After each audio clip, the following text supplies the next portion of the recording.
Hey, everybody, welcome to the show. You know where you are, the 9 at 9 with me, Tigo. And if you're watching right now, you know we got an amazing expert coming up today. But this expert is a superhero. Now, what did I mean by that? Guess what? Sit right there. We'll be right back.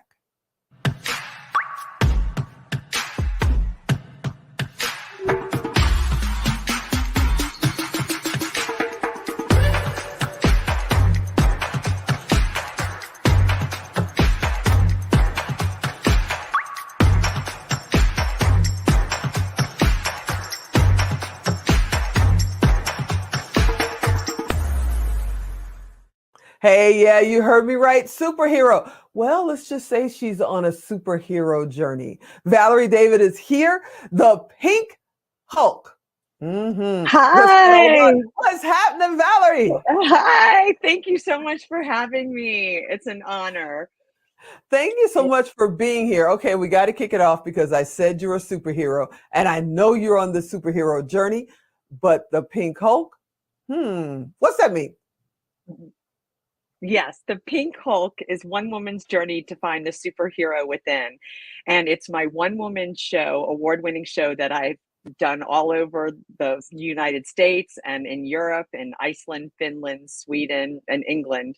And it's my chronicling of my inspirational, motivational journey of becoming a three-time cancer survivor. First of Ooh, lymphoma, and then breast cancer again, stage 4 metastatic breast cancer with no wow, evidence of disease. wow. So and I want people out there to know that we all have a superhero inside of ourselves, and we have that inner superhero to fight any adversity in life, not just cancer. And that's why the show has resonated, because it's more than just cancer. It's about fighting back any challenges and having hope. And the last line of my show is never, ever, ever give up. And that's the That's message amazing. that we have for this show.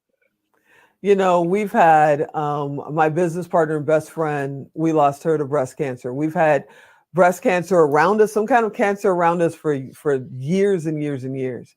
And the hardest thing of all of it, besides the chemo and that red devil, the hardest thing of all of it is keeping the mind right. You know, how do you do it? How do you keep your mind focused on the goal of getting better and getting back to you? Well, I think the greatest thing that's helped me is empowering myself, and I want to tell people out there to be your own best patient advocate. Mhm. Speak up, make sure you have a team of doctors around you that believe in your survival and that they are behind you 100%. And I've been very lucky with that, having family and friends rally around you, the doctors. And I also say to never, ever feel ashamed to get help.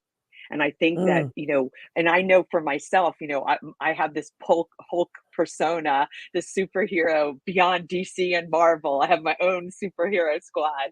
And, even the Pink Hulk gets frustrated and down. But, I, I think the important thing, especially in these times, is to ask for help and say, if I'm hurting, let people know, and people are there to help you. And I think the most important thing is to realize that whenever there's a bump in the road, the bump smooths out and the road will be smooth again. And I think having that inside of you, knowing that this too shall pass. And I think for me, that being my own best patient advocate was speaking up. And this is part of the show, that I was allergic to one of the chemo drugs and I couldn't Ooh. breathe. And I was like, this isn't right. This isn't normal. And I remember my doctor was like, oh, we'll get you to a pulmonologist to check the breathing. And it never happened. And I called up the doctor's office and I made the appointment. I said, are you open today? Because it was New Year's Eve day. And they're like, yeah. I'm like, okay, I'm coming over. I didn't even ask for an appointment. I just came there and just sat there. And I was like, I'm going to be seen. And it turned out that when I got a series of tests done, that I was allergic to the drug and they took me off Oh, the drug. wow. So I think it's Wow. really important to speak up. And also, we know that bankruptcy happens with a lot of healthcare bills and the out of pocket expenses and health insurance Mhm. not covering everything. And I also had a bill. Twice I had a huge bill, and I called up the finance department of the hospital, and they said, "Oh, we'll put you on a payment plan." And I said, no, I'd like these bills to be pardoned. They pardon the bills. So you have to Wow, I speak didn't know up for they do yourself. that. They do that. See, Tigo, they do that. Wow. You just have to speak up. And, it's also good to have someone come with you to appointments and write down notes. I think meditation has been so wonderful to me. And there's a free meditation app that I use that's called Insight Timer, and there are many other apps out there like Calm. Hmm. But I feel like meditating has really helped a lot. And for me, Tigo, I have to get checked every 6 weeks for the rest of my life. Wow. So, though I have no evidence of disease, I have to be monitored. So, how do I cope with every 6 weeks coming into the doctor's office, getting the appointment, getting the lab work done, and then I have to get a PET scan every 6 months for the rest of my life? But you know what? Wow. That's part of who I am. That's just the way it is, and I have a choice, right? I have that choice Hmm. to say, "Oh, I've got my appointment," or do I say, "I'm gonna, take the bull by the horns, go to my appointment, and just whatever comes, just do the best that I can, but to get myself mentally ready for these appointments and knowing that I have that choice to either fold or blossom, and I choose to blossom and That to help brings up a others." question. Yeah, that brings up a question because, like I said, I've had people around me for decades that have been fighting cancer, going through cancer. And one of the things I notice is, they have this tendency to want to shut all the doors and go dark and just pull away from everything. And you are not only out there, but you're on stages. You're traveling all over the world. You're truly out there. What advice do you give to people who say, you know what, I'm fighting cancer right now. I'm just going to shut everything down and just sit in front of my television and wait for my next chemo appointment? What do you tell people to get them out of that funk? Absolutely, and thank you for bringing that up. That's an excellent question. I have talkbacks after the shows, and that's where I talk about those coping mechanisms. And I also coach as well and help people and work with cancer organizations. I would say to not shut that door. Keep those doors open and find funny things. Watch funny movies. Watch Hmm. funny TV shows. Do something you love. Pick up a hobby, whether it's knitting or start reading books. Start like I love improv, and even while I was in treatment, Tigo, with in between chemos, and when I felt well enough, I actually performed improv with a scarf on my head and no hair. I just do things that you love and don't let things stop you. If you can just find something you love to do and do it, paint, write, do improv, find a physical activity that gets your mind off of things, reach out for help. There's plenty of support groups, from support groups and one-on-one counseling that's out there for all cancer patients. So I think that if you just keep that positive mindset, meditate, and I still do that. I meditate twice a day. So just to keep that positive attitude and keep positive people around you.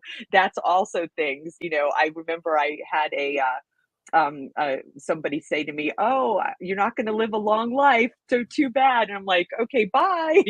Oh, goodness. Get rid of those people that drain you. Be around positive people, because positive begets positive. There it is. I Now, think before that's we get very cut off, important. because Alan's got his finger on the hot button. Before we get cut off here, what I know you're going to be performing your show this spring, in Right, right. 2023, for everybody who's out there watching reruns in 2035. In 2023, you're performing your show this spring. What's your Yes. show about, and what can they expect when they attend? Sure. So it's you can find me on pinkhulkplay.com, and you'll find my schedule there. And what they could expect is laughter and humor in the face of cancer, and that they're going to walk away feeling inspired, empowered, and ready to face the world. And again, with a lot of humor. It's a very funny show. and a little I bit love it. adult. So you'll Well, have to Miss come see the Valerie, show. Miss Pink Hulk, I want to thank you so much Thank for coming you. and spending a little time with me. I hope you'll come back and hang out more often because I would I'd love to love know where you're to. at, what you're doing. Maybe we can even get you on stage here That I someday. would love that, and you'll see the website will give the Mm. synopsis of the show, the promo video. So I'll leave Awesome. it to all of you guys to look at the website, and you'll get all the information. But Awesome. it's a really yes, I thank thank you. you so much for being on the show. You're absolutely amazing. We'll have you back soon. You are Thank our you. superhero. Thank you. The Hulk. The pink Hulk. Cancer smash. All So right, thank everybody. you. I hope you enjoyed this episode. You know, I want you to come back next time. Yeah, we're going to work on getting her into, maybe the power of pink or something. We'll see what happens. Hey, come back as soon as you can. We're on every day. I'm Tigo. I'll talk to you next time.